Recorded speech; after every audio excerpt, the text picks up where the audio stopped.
Greetings and welcome to World of Monsters, where we cover everything monster. Monsters of pop culture to monsters of legends, to those of the stories you may have heard from your neighbor. Across the world, legends of giant snake-like beings have existed from the beginning of time. Quetzalcoatl in Mexico, the rainbow serpent in Australia, the Nagas in India, Typhon and Echidna in Greece. All of them epic monsters, all of them powerful creatures, and all of them relating to these fascinating reptiles. So what could be the inspiration for turning what many people consider a nuisance into some of the greatest gods of antiquity?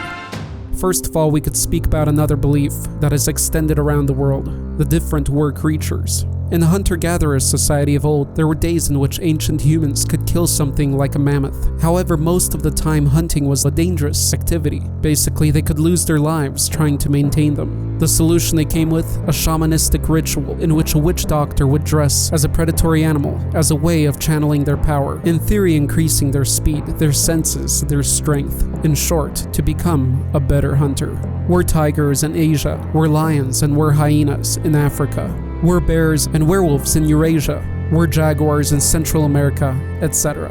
But thinking about snakes is a different story. Feared and disliked because of their venom and because of how different they are from humans. One would think that all of the legends about them would include purely hate. However, the actual story is way more complicated than just that. Let's explore that side. In India, snakes were considered a representation of eternity. Snakes appeared commonly around Vishnu, Ganesha, and Shiva. Anantashesha's coils were Vishnu's bed, and their movement the reason for earthquakes. The Hopi people held snakes as symbols of fertility. They held an annual festivity celebrating the union between snake youth and snake girl, spirits of sky and underworld. The festivity was meant to call for the rain. In Greece, snakes were considered sacred beings of wisdom, healing, and resurrection. A couple of snakes appeared as pets of Asclepius, the god of medicine, slithering around his rod. That seems to be related to the Sumerian god of healing, Ninazu, whose son Ningishzida carries a staff and a snake.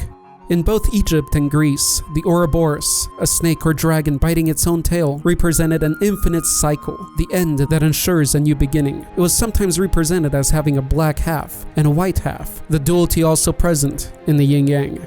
To the Serer people, it is taboo to kill a snake because it is believed that they are the reincarnation of their own people and their saints.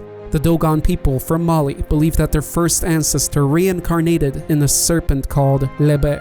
Even in the story of Adam and Eve, whilst the snake is only remembered as being treacherous, it is actually described as the wisest of all animals, as it was the only one which really understood the meaning of the tree at the center of the Garden of Eden. That implies it was even more intelligent than humans.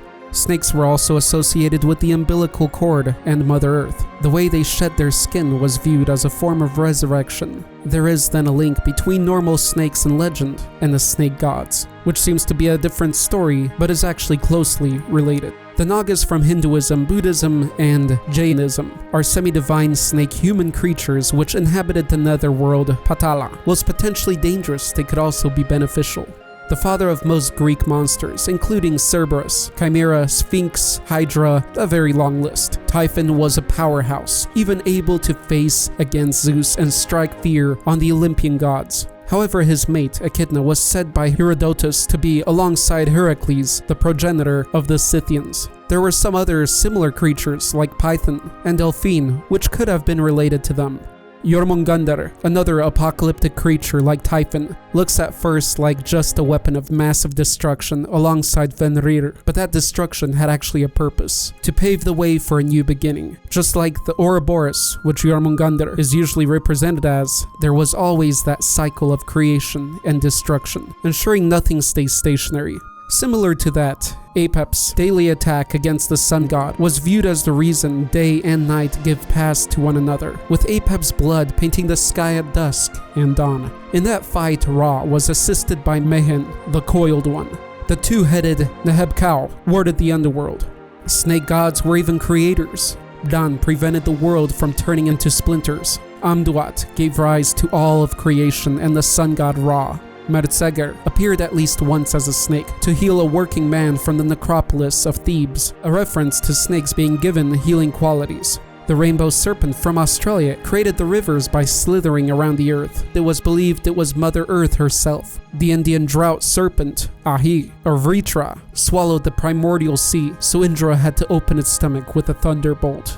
In Chinese mythology, humans were created from clay by the woman-headed snake, Nua. For Greeks, Ophion the snake laid the egg from which everything was born. Mesoamerica had the snake god, Quetzalcoatl, the god of wisdom and intelligence, and his counterpart the evil spirit of sacrifice, the serpent of obsidian knives, one of the pillars supporting the sky. The Mayan sky goddess had snakes around her ears whispering the secrets of the universe. With her being the universe, that also meant the snakes were describing the goddess herself.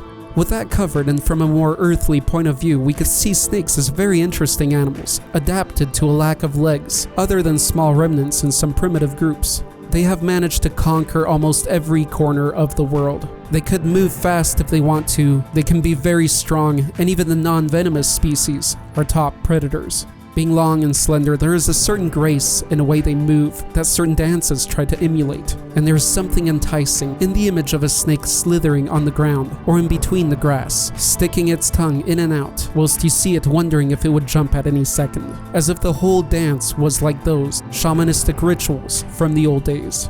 I hope you enjoyed this little bit on a very, very brief history of the great epicness and the great wonder that are our scaled friends, the snakes. If you enjoyed this and would like to see and hear more monstrous content, please subscribe and mess around with that notification bell to make sure you will be notified of our next upload.